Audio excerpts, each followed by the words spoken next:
तर नवी मुंबईतल्या तुर्भे परिसरातून जाणाऱ्या हायवेवर मोठ्या प्रमाणात खड्डे पडल्यानं वाहन चालकांना मोठ्या अडचणींचा सामना करावा लागतोय।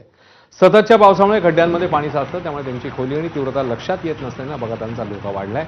सार्वजनिक बांधकाम विभागाकडनं खड्डे बुजवण्याकडे दुर्लक्ष होतं, त्यामुळे दररोज अनेक वाहनं खड्ड्यांमध्ये आदळत आहेत आणि वाहनांचं मोठ्या प्रमाणात नुकसान होतं।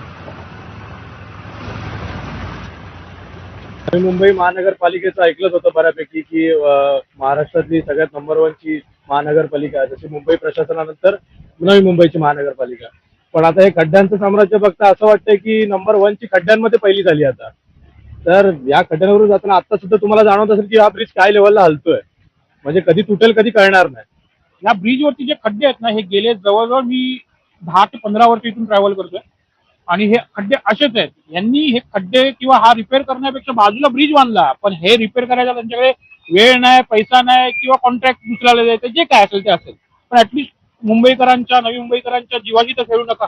कमीत कमी 3 ते 4 दिवस झाले मी आता या रस्त्याने येतोय जातोय, डेली कंटिन्यू। आता माझी गाडी तिथे पुढच्या रस्त्यामध्ये ते एवढा मोठा खड्डा आहे, कमीत कमी 3 ते 4 फूट असा मोठा खड्डा आहे, त्याच्यामुळे मी पडलेलो एकदा। त्याच्यामुळे आता सरकारला एवढी नम्र विनंती आहे की खड्डा मुजवा। पावसामध्ये सगळ्यांची अवस्था खूप बेकार झालेली आहे, तर त्याच्यामुळे एक सरकारला विनंती आहे की त्यांनी पूर्ण हे काम व्यवस्थित करून टाकावं। मुंबईत सुरू असलेल्या